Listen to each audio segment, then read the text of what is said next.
죽임당한 어린 양 호산나 호산나 예수 다시 사셨네. 창세기 18장 16절부터 21절까지의 말씀, 저와 여러분들이 한 절씩 교독하실 때에 제가 먼저 16절 읽겠습니다.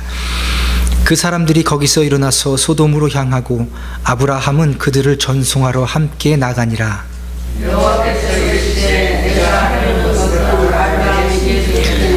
아브라함은 강대한 나라가 되고 천하 만민은 그로 말미암아 복을 받게 될 것이 아니냐. 내가 그로 그 자식과 본성에 대하여 여호와의 도를 지켜 의와 공도를 행하게 하려고 그를 택하였나니 이는 나 여호와가 아브라함에게 대하여 말하는 일을 이루려 함이니라. 여호와께서 또 이르시되 소돔과 고모라에 대한 부르짖음이 크고 그 죄악이 심히 무거우니 내가 이제 내려가서 그 모든 행하는 것이 과연 내게 들린 부르짖음과 같은지 그렇지 않은지 내가 보고 알려 하나. 아멘. 여러분, 야구 좋아하십니까? 요즘 한참 메이저리그 플레이오프가 진행되고 있습니다. 뉴욕 양키스를 이기고 올라온 휴스턴 애스트로스가 시카고 컵스를 이기고 기다리고 있는 LA 다저스를 만나게 되고, 이제 둘은 월드 시리즈 우승을 놓고 곧 경기를 합니다. 팀들 이름도 좀 낯서시죠? 모든 야구팀들과 선수들의 가장 큰 목표는 우승입니다. 메이저리그 야구는요, 4월부터 페넌트 레이스가 시작되는데 총 7개월여 동안에 162경기를 합니다. 그래서 가장 잘한 팀끼리 모여서 플레이오프를 하게 되는데요, 디비전 시리즈에서도 이겨야 되고, 그리고 리그 챔피언십에서도 우승하게 되면 이제 마지막에 양대 리그에서 제일 잘한 팀 둘이 격돌하는 게 월드 시리즈예요. 세계 모든 야구 선수들의 꿈은 메이저 리그에서 뛰는 겁니다. 그리고 그 메이저 리그 선수들, 그 팀의 가장 큰 소원은 월드 시리즈에서 우승하는 거예요. 그 하나의 목표를 위해서 평생을 바칩니다. 그리고 어마어마한 돈을 드립니다. 우승 한번 해보겠다고 말이죠. 그런데 사실 야구라는 이 스포츠는요, 규칙이 꽤나 까다로워서 잘 알지 못하면 즐기기가 여간 어렵습니다. 그런데 야구 경기는 간단히 이야기하면요, 9회까지 서로 공격과 수비를 번갈아 가면서 점수를 많이 낸 팀이 이깁니다. 경기장에는 1루, 2루, 3루 홈베이스가 있는데 투수가 공을 던지면 타자가 야구 방망이로 공을 칩니다. 그리고 아웃되기 전까지 그 베이스를 다 돌고 홈까지 들어오게 되면 점수가 납니다. 그리고 야구의 꽃은 홈런입니다. 투수가 친 공을 타자가 쳐서 한 번에 저 야외 너머로 관중석까지 날리면요, 홈런입니다. 그래서 아무 제지를 받지 않고 1루, 2루, 3루 돌아서 홈에 들어와서 득점을 하게 됩니다. 홈런 많이 치면요, 최고의 선수입니다. 다른 거 아무것도 못하는데 홈런만 잘 쳐요. 그러면요, 그 사람 돈 많이 받습니다. 수백만 불이요? 아니요, 수천만 불을 들여서 공 하나 잘 때리는 사람 사기 위해서 막 혈안이 됐습니다. 전 세계를 돌아다니면서 공 잘 때리는 사람만 찾으러 다녀요. 그런데 그 가장 야구의 꽃인 홈런을 치면 아웃이 안 돼야 되는데 홈런을 치고도 아웃이 되는 경우가 있습니다. 그 점수가 무효가 되는 경우가 있어요. 홈런을 치고 너무 좋아서 1루, 2루, 3루 다 밟고 홈으로 들어와야 되는데 어떤 선수가 너무 기분 좋은 나머지 2루로 베이스를 밟지 않고 그 위를 이렇게 살 넘어갔습니다. 그래서 홈까지 들어왔는데 주심이 아웃을 선언하고 그 점수를 무효로 선언해버리고 말았습니다. 왜 그럴까요? 규칙을 지키지 않아서 그래요. 홈런을 쳤어도 베이스를 다 밟고 빨리 오든 천천히 오든 베이스를 다 밟고 들어와 점수가 되는데, 그 중에 베이스를 밟지 않고 그냥 가면 점수가 인정이 되지 않는 겁니다. 아무리 좋고 아무리 잘해도 법대로 경기하지 않으면 다 무효가 돼버리고 맙니다. 성경은요, 우리 인생을 믿음의 경주라고 이야기합니다. 믿음의 경주를 다 마치고 우리가 그 경주를 잘하였다고 칭찬받는 것이 우리 경주의 목표입니다. 그 믿음의 경주의 끝에는 하나님의 칭찬이 있는데, 하나님 당신을 우리에게 상급으로 주시겠다 약속하여 주셨죠. 그것은 천국을 선물로 주시겠다는 약속입니다. 하나님과 영원히 그곳에서 안식을 누리게 해주겠다는 약속이죠. 이것을 위해서 우리 예수님이 십자가에서 죽고 사셨습니다. 우리는요, 이러한 복을 성령을 받아서 예수가 그리스도임을 고백함으로 이미 확증하였고, 또 하나님의 백성 앞에서, 온 세상 앞에서 세례를 받음으로 이미 이것을 확증하였습니다. 네, 우리는 이 길 끝에 하나님께서 주실 그 상급이 정해져 있는 사람입니다. 그래서 우리 이 믿음의 경주, 우리 인생 살만합니다. 우리 옆에 분 한번 인사할까요? 참 살만한 인생입니다. 표정이 굉장히 무거우시군요. 이 길 끝에 우리가 어떠한 삶의 형태로 살아가더라도 하나님께서 주실 상급이 정해져 있으니 이 길 갈 만한 겁니다. 그런데 이 믿음의 경주에도 법도가 있습니다. 규칙이 있는 것이지요. 규칙을 따르지 않으면 힘쓰고 애써 달린 믿음의 경주가 크게 칭찬받지 못하게 됩니다. 그 믿음의 경주의 최고의 목표는 하나님께 영광을 돌리는 것인데, 하나님께 영광을 돌리기 위해서 하나님의 법도, 하나님의 규칙을 따르지 않으면 하나님께서 영광을 받지 못한다는 겁니다. 다시요, 큰 그림으로 봤을 때 이 믿음의 경주가 헛되지 않게 해주시겠다는 하나님의 약속이 있습니다. 그래서 우리는 이 경주 끝에 하나님께 반드시 상급을 받게 될 것입니다. 그래서 우리 예수님이 지금도 우리를 위해서 하나님 보좌 우편에서 우리를 위해서 중보해 주고 계시지요. 그럼에도 불구하고 우리는 이 믿음의 경주를 하나님의 법대로 달려가야 합니다. 오늘은 하나님께서 아브라함을 부르시고 그에게 하나님 당신을 선물로 주셨으며, 그리고 왜 아브라함을 불렀는지 그 이유를 가르쳐 주신 내용, 창세기 18장의 이야기를 통해서 살펴보려고 합니다. 하나님께서 어느 날 아브라함에게 나타나시죠. 본토 친척 아비집을 떠나라 명령하셨어요. 그리고 복 주겠다 하셨죠. 아브라함이 말씀을 듣고 떠났습니다. 그런데 그곳에서 기근을 만나자 하나님께서 그곳에 머물라 했는데 머물지 못하고 실패하고 애굽으로 내려갑니다. 잘못했지요. 그럼에도 불구하고 하나님께서는 그에게 다시 은혜를 베푸셔서 다시 가나안 땅으로 오게 하십니다. 그런데 또 아브라함은 거기서 또 실패합니다. 사람의 뜻대로, 자기 생각대로 여종 하갈을 취해서 아들을 낳지요. 그럼에도 불구하고 다시 하나님께서는 아브라함에게 내가 내 아내를 통해서 아들을 주겠다라고 또 약속해 주십니다. 그리고 결국 그 축복을 이루어 주시지요.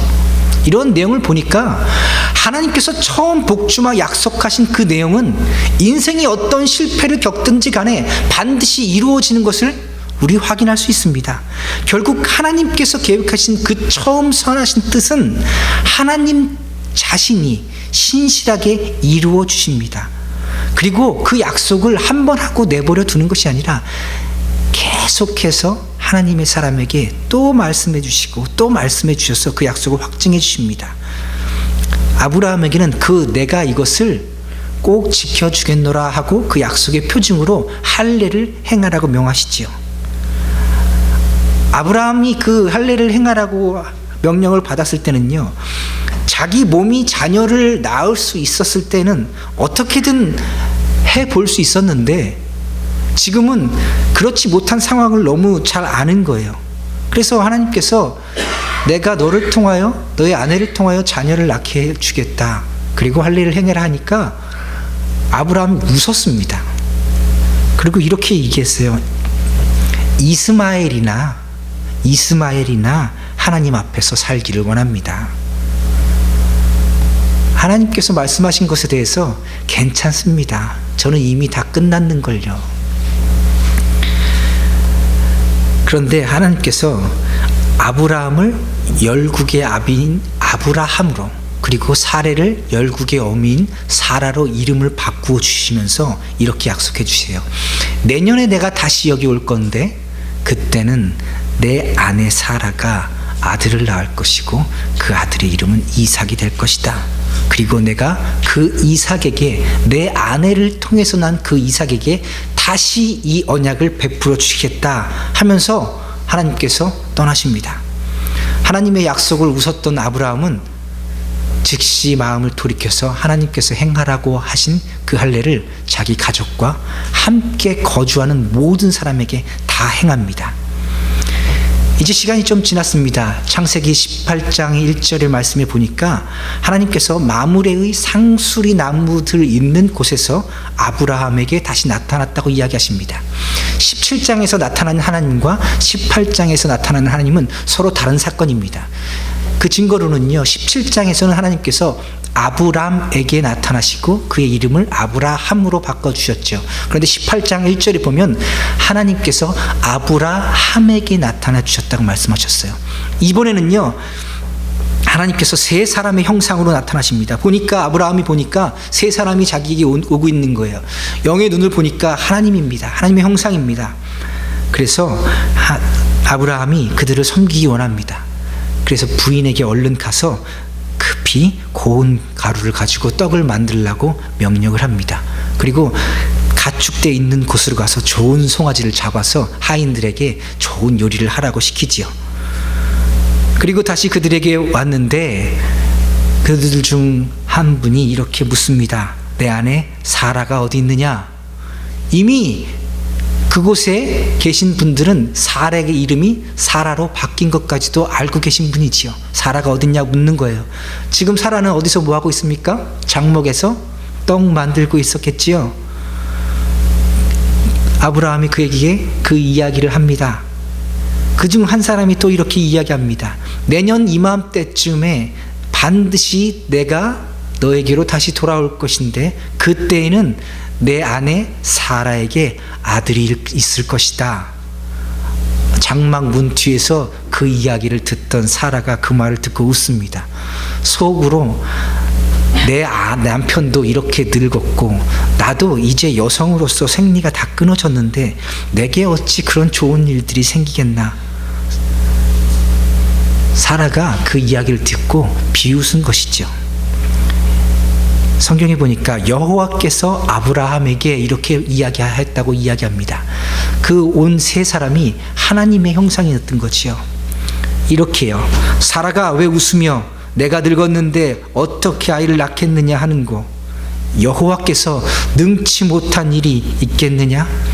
기한이 이르러 내게로 돌아오리니 사라에게 아들이 있을 것이니라. 그 말씀을 듣고 사라가 겁이 덜컥 나서 아닙니다, 저 웃지 않았습니다 하니까 하나님이 아니라 내가 웃었느니라 하고 그냥 거기서 대화가 끝이 나요. 사라는 그 이야기를 듣고 비웃은 것이지요.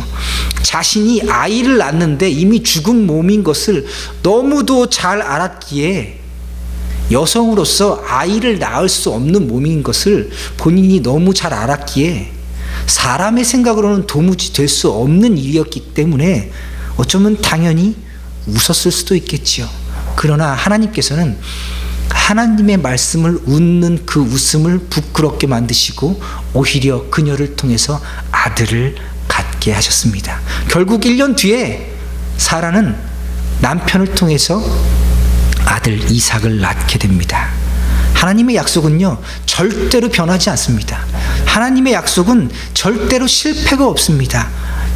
아들을 낳게 해주겠다라고 약속해 주시면서 하나님이 뭐라고 얘기하시냐면요, 내겐 능치 못함이 없느니라. 하나님께는요, 능치 못함이 없습니다. 하나님께서 약속해 주신 것은 반드시 이루어지지요. 하나님께서 우리를 향한 가장 크고 위대한 약속은 무엇일까요? 우리와 영원히 함께 해주시겠다는 겁니다. 죽지만 다시 살려주시겠다는 거예요. 영원히 살게 해주시겠다는 겁니다. 하나님께서 첫사람 아담과 하와를 만드시고 참 보시기에 좋았습니다. 그리고 그들에게 생육하고 번성하여 땅에 충만하라고 명령하셨죠. 그리고 선악을 알게 하는 나무의 열매를 먹지 말라고 하셨습니다. 그런데 이들이 어떻게 했어요? 실패했어요. 선악을 알게 하는 나무의 열매를 먹었습니다. 그래서 영원히 살게 된 그들이 죽게 되었어요. 그런데 하나님께서 어떻게 해주셨습니까? 최종적으로 아담도 예수 그리스도가 다시 이 땅에 오실 때 부활하게 될 줄 믿습니다. 그것을 약속해 주셨어요. 그를 부활하게 하기 위해서 예수 그리스도가 이 땅에 오게 할 것을 약속해 주셨단 말이지요. 뿐만 아니라 생육하고 번성하여 땅에 충만하라는 그 명령을 이루게 하기 위해서 그 땅에서 생명을 기르게 해주셨습니다. 하나님께서 선악을 알게 하는 나무의 열매를 먹자마자 그가 죽었다면 하나님께서 주신 생육하고 번성하여 땅에 충만하라는 명령을 지켜낼 수가 없었겠지요. 하나님의 명령은요, 하나님 스스로가 지켜내겠다는 하나님의 약속인 줄 믿습니다. 생육하고 번성하여 땅에 충만하라고 명령하셨는데 그들이 범죄하였어도 하나님께서는 여전히 그들이 그 명령을 지킬 수 있도록 하나님 스스로 그 약속을 신실하게 지켜내신 겁니다. 아담은 실패했지만 하나님께서는 그 실패를 회복시켜 주셨습니다. 사라는 그 일에 대하여 하나님의 말씀에 대하여 비웃었지만 하나님은 그 비웃음을 오히려 부끄럽게 만들고 약속을 신실하게 지켜주셨습니다. 우리는 죄 가운데 태어나서 여전히 죄를 지으면서 살 수밖에 없는 인생이지만 하나님께서는 그 스스로 하신 약속을 신실하게 지키셔서 능치 못할 일이 없는 그 능력을 우리에게 베풀어 주셔서 우리가 오늘 이렇게 예배할 수 있는 겁니다. 이것이 우리에게 가장 큰 하나님의 약속입니다. 끝까지 하나님께서 우리와 함께 해 주시겠다는 그 약속 말이지요. 그런데 하나님께서 사람을 만드실 때 목표가 있었습니다. 내가 이 사람들로 하여금 영광을 받겠노라. 그래서 사람의 인생의 목표는요, 하나님께 무엇을 돌리는 거예요? 영광을 돌리는 겁니다. 하나님께 영광을 돌리는 그 삶이 우리 모든 인생의 목표입니다. 그 목표를 깨닫게 하시고자 하나님께서 우리 믿음의 조상 아브라함에게 복을 주신 겁니다. 그를 열국의 아비로 삼고 그의 후손을 통해서 예수 그리스도를 오게 하신 것입니다. 창세기 18장 18절 오늘 읽은 말씀인데요, 우리 같이 한번 읽어보겠습니다. 창세기 18장 18절 아브라함은 강대한 나라가 되고 천하 만민은 그로 말미암아 복을 받게 될 것이 아니냐. 아멘. 이 놀라운 약속이 아브라함에게 주어집니다. 천하 만민이 그로 말미암아 복을 받게 될 것은 그 후손으로 태어난 예수 그리스도를 통하여 이 모든 죄악들이 소멸되고 태초에 그 아름다웠던 하나님의 형상을 가졌던 아담의 모습이 완전하게 회복될 것, 그것이 보여주게 된 것이죠. 천하 만민은 그로 말미암아 복을 받게 될 것이다. 아브라함을 통해서, 아브라함의 후손 예수 그리스도를 통해서 복을 받게 될 것입니다.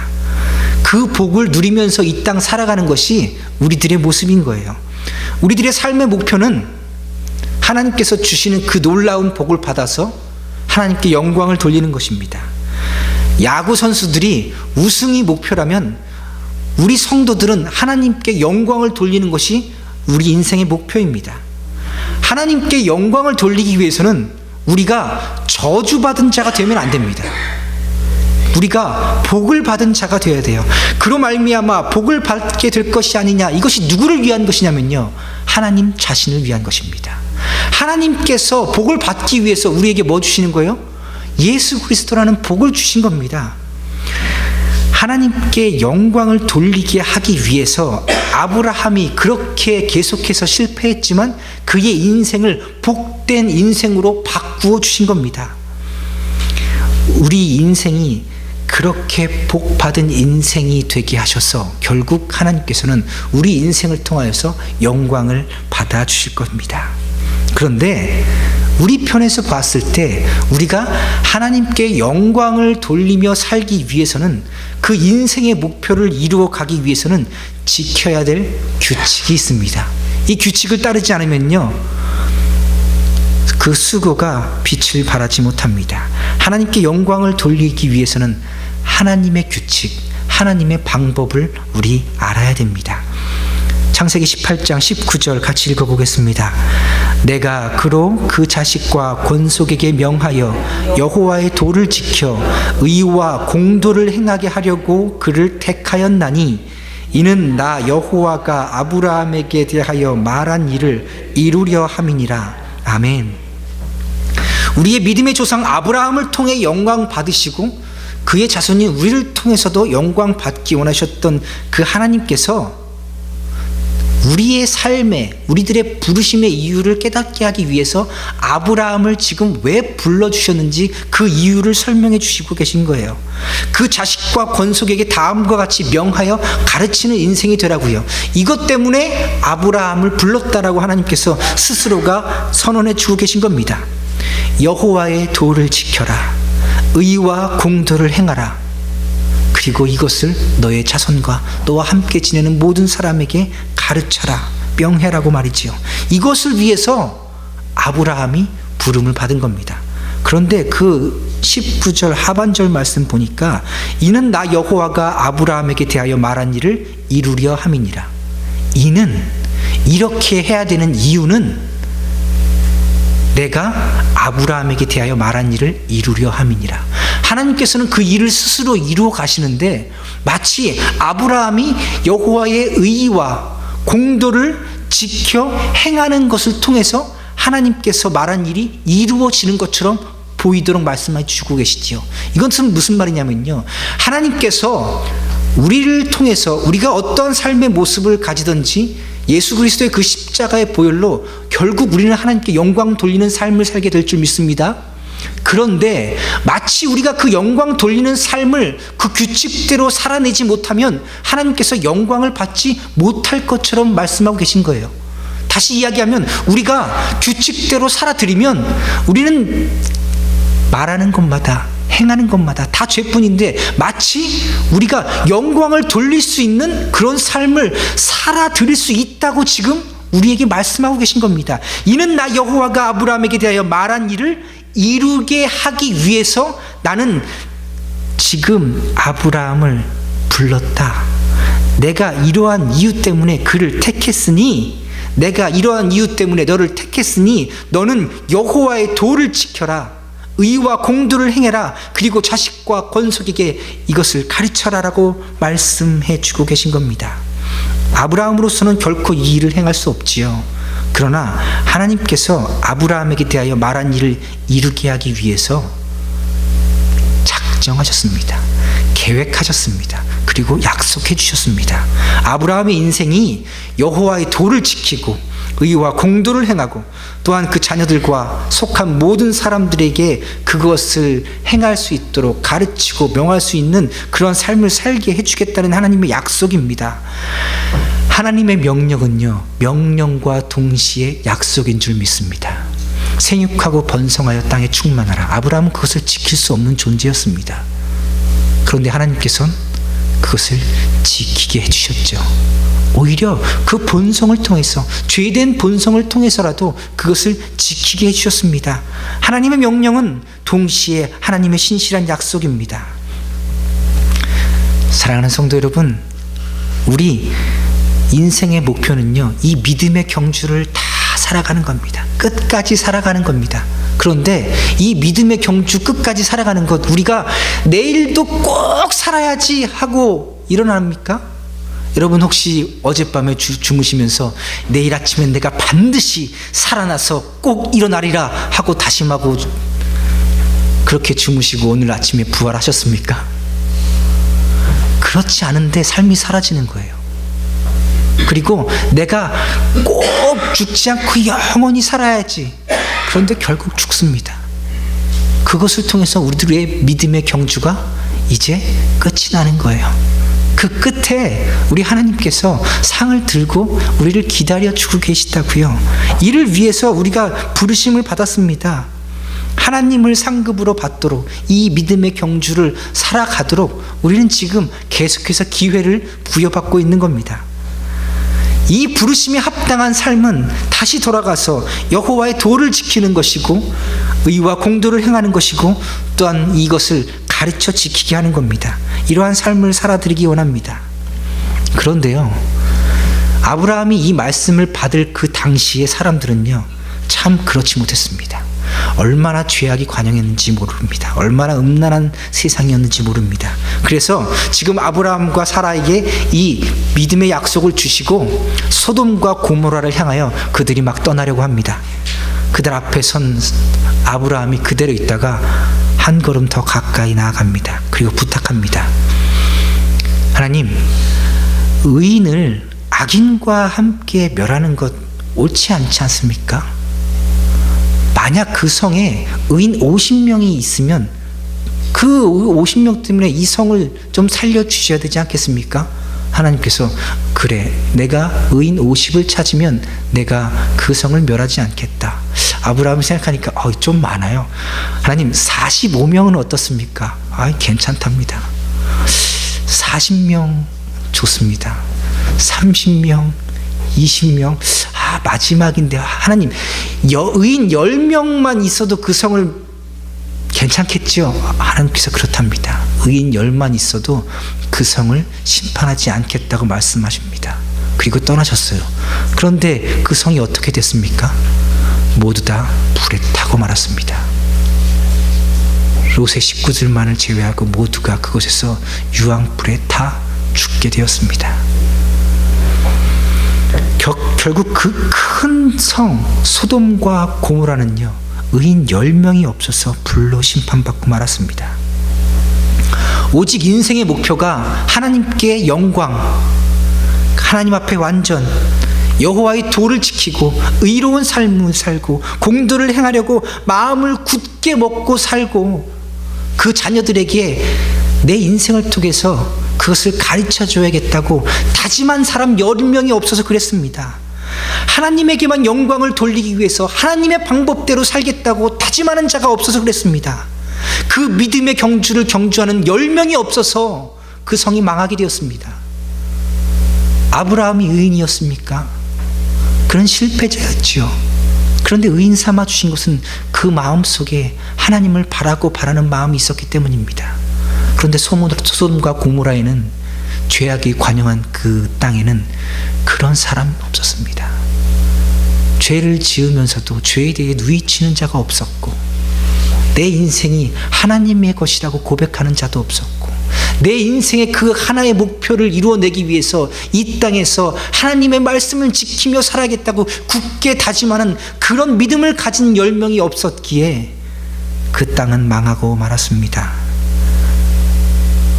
만약 하나님께서 이 땅을 심판하려 하실 때 의인 10명을 찾으신다면 우리가 그런 사람 되기 원합니다. 우리들의 삶이 세상 모든 사람들이 소망하고 있는, 세상 모든 사람들이 꿈꾸는 그러한 삶이 아니라 저 하늘을 꿈꾸는 그런 삶이 되기 원합니다. 세상은요, 세상의 가치가 있습니다. 그래서 세상의 가치를 높게 두고 그것을 따라 살도록 만들어 놨어요. 그것대로 살지 않으면 어리석어 보이고, 그것대로 살지 않으면 인생이 재미도 없고 도태되는 것처럼 보입니다. 그런데 성경은 이렇게 얘기해요. 우리가 이 땅에서 나그네라고요. 잠시 스쳐 지나가는 인생이라고요. 어디를 향해서 가고 있습니까? 저 천성을 향해서, 저 하나님을 향해서 잠시 지나가는 곳입니다. 이곳에 무엇을 세워두겠습니까? 같이 우리의 자녀들과 같이 우리의 성도들과 함께 가고 있다면 지금 이 순간이 우리 인생에 있어서 가장 소중한 순간입니다. 지금 이 순간이, 예배하는 이 순간이 하나님 앞에 가장 귀한 인생이 되는 시간입니다. 우리들만큼은 저 하늘에 소망을 두고 살아가는 그런 성도들 되기 원합니다. 그런데 저 하늘에 소망을 두고 이러한 믿음을 가지고 살아가는데 어떻게 살아가야 할까요? 하나님께 영광 돌리는 삶을 인생의 목표로 두고 살아가는 삶의 자세는 어떠해야 하냐 말이지요. 법대로 살아가는 삶, 여호와의 도를 지키는 삶, 의로운 삶, 공도를 지키며 사는 삶은 어떤 삶일까요? 이 질문에 대해서 우리는 500년 전에 일어난 종교개혁을 통해서 해답을 찾기 원합니다. 다음 주는 종교개혁 500주년 기념으로 예배를 드립니다. 귀한 교수님을 초청하니까 여러분 10시까지 꼭 오셔서 1부, 2부 다 들으시기 바랍니다. 옆에 분에게 다음 주 10시에 뵙시다 인사만 합시다. 네. 종교개혁이라는 건요, 500년 전에 종교가 너무 타락했어요. 성경을 보지 않아요. 성경에 있는 말을 안 가르치고 다른 것만 가르칩니다. 그래서 루터가 95개의 반박주를 걸고 이러지 말자. 우리 다시 성경으로 돌아가자. 종교개혁의 모토는요, 따라 봅시다. 오직 성경. 오직 성경으로만 다시 돌아가자. 하나님의 말씀으로 돌아가자. 그것이 종교개혁이었어요. 우리가 알고 있는 그런 성경의 모든 지식은요, 실은 해석된 성경입니다. 구약을 신약이 해석해주고 신약에 있는 모든 사건들을 사도 바울이 또 해석해주고, 그래서 우리는 그것을 바울 신학이라고 합니다. 예수님의 일들과 구약의 일들을 바울의 서신서가 없었다면 우리들은 깨달을 수 없지요. 그 바울 신학으로 다시 돌아가자. 초대교회에 있는 그 신학으로 다시 돌아가자. 이것을 개혁주의라고 얘기합니다. 다시 성경으로 돌아가자. 가장 보수적인 신학을 그래서 개혁주의 신앙이라고 합니다. 이 신앙을 따르는 사람들을 개혁파라고 얘기하는데, 유럽에서는 개혁파라고 부르고 미주와 한국에서는 이것을 장로파라고 부릅니다. 이 개혁 신앙 안에서도 조금 다른 분파가 존재하는데요, 크게 처음 개혁을 시작한 루터파와 그 이후에 칼빈주의라고 부르는 개혁주의가 나눠지게 됩니다. 어떤 차이가 있냐면요, 예배와 일상생활의 규범에 관해서 좀 다릅니다. 쉽게 이야기하면 루터파에는 이런 말이 있습니다. 성경이 금하지 않는다면 우리가 모든 것을 다 할 수 있다. 그리고 칼빈주의, 장로주의, 우리가 그 안에 속해 있는 사람입니다. 뭐라고 얘기하냐면 성경이 하라는 것만 하겠다. 이 두 가지 차이가 있어요. 어느 것이 조금 더 성경에 가까운 해석인지 우리가 결정해야 됩니다. 자, 아담이 스스로 타락하기 이전에는 자유의지라는 것이 있었습니다. 그러나 그가 타락하고 우리는 자유의지를 다 잃어버렸습니다. 그래서 짜장면을 먹을까 짬뽕을 먹을까, 이것을 자유의지라고 부르지 않고 우리는 선택적 의지라고 얘기합니다. 몸과 영혼이 다 타락한 사람은요, 선을 선택할 의지가 없게 됩니다.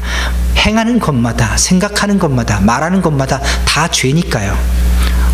오히려 선이 무엇인지조차, 그 선한 지식까지도 다 그들이 잊어버리게 되었습니다. 그래서 하나님께서 법을 주셨습니다. 율법을요, 주의 말씀을요. 그래서 그 법을 지키는 것을 통해서, 그 법을 통해서 하나님께서 원하시는 선이 무엇인지를 알게 하시고, 또 하나님께서 원하시는 삶의 방식이 무엇인지 우리들에게 가르쳐 주셨습니다. 법이 가르쳐 주지 않으면요, 우리가 선이 무엇인지도 깨닫지 못하는 상태가 되어버렸으니까요. 조금 복잡한 거죠. 자, 아주 쉽습니다. 법을 지키며 살아가는 것이 하나님께 영광을 돌리며 살아가는 것입니다. 그것이 지금 하나님께 주신 방법이에요. 그런데 질문 드립니다. 하라는 것 빼고 다 하는 게 자유로울까요? 하라는 것만 하는 게 자유로울까요? 요거 빼고 다 해도 됩니다. 다 안 되고 요것만 하십시오. 그러면 누구나 다 그럴 겁니다. 요거 빼고 다 하는 게 훨씬 더 자유롭지요. 아이들을 넓은 들판에 다 풀어놓고 놀게 합니다. 줄로 커다란 원을 그려놓고 그 안에서만 놀게 했더니 아니나 다를까 아이들은 그 끝에서, 그 줄 끝에서 넘어갈까 말까 하면서 다 그 끝에서 놀더랍니다. 시간이 지났습니다. 다시 아이들을 풀어놓고 이번에는 그 원을 없앴습니다. 그런데 이번에 아이들이 노는 걸 분포를 살펴봤더니 그 원보다 훨씬 더 좁은 공간 가운데서 자기네들끼리 옹기종기 모여 놀더랍니다. 사람은요, 어떤 바운더리가 있으면 그 바운더리를 넘어갈까 말까 항상 고민을 사는데, 그것이 아예 없어지면요, 그 스스로의 두려움 때문에 행동 반경이 더 줄어든다고 얘기합니다. 결론부터 얘기하면요, 성경이 하라고 하는 것만 하는 것이 우리 인생에 있어서 가장 큰 자유로운 공간입니다. 그 말씀 안에서 거하게 되면 더 크고 놀라운 자유를 누리게 됩니다. 그런데 사람들은요, 이 바운더리가 없이 마음대로 살아가기 원해요. 마음대로 사는 것이 훨씬 더 자유롭다고 오해합니다. 하나님께 영광을 돌리기 위해서 우리는 만들어졌어요. 하나님께 영광 돌리면서 사는 것이 우리 인생의 목표고 결국 그것이 이루어질 거예요. 그런데 하나님께서 영광을 돌리는 방법을 가르쳐 줬어요. 말씀대로만 사는 거예요. 그 말씀이 알려준 것만 하는 거예요. 그런데 우리는요, 말씀이 알려준 것 외에는 해도 되나 안 해도 되나, 해도 되나 안 해도 되나, 계속해서 하나님을 시험합니다. 성경의 어떤 구절들은요, 우리가 잘 알지 못하고 해석이 안 되는 부분이 있어요. 그럴 때 아이고, 성경도 말하지 않는데 그렇게 살아도 되지요.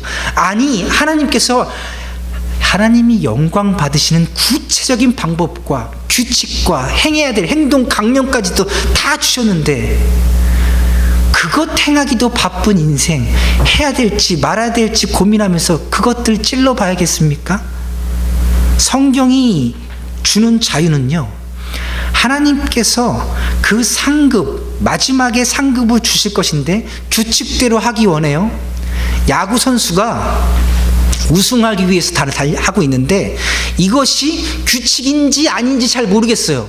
그러면 그 선수가 그거 하겠습니까? 안 하겠습니까? 하면 점수가 날까 아웃이 될까 고민할 때 절대 그렇게 하지 않습니다. 무엇을 위해서 경기하고 있어요? 이기기 위해서 경기하기 있기 때문에요. 잘 모르는 것 하지 않고 잘 아는 것만 합니다. 확실한 것만 합니다. 가장 확실한 것 하지요. 그것이 선수의 자유입니다. 규칙 안에서 누리게 되는 자유요. 이것을 성경은 십자가 안에서 자유라고 얘기합니다. 모든 하나님의 법 중에서 으뜸이 되는 법이 십계명입니다. 모든 계명이 그곳으로부터 나왔죠.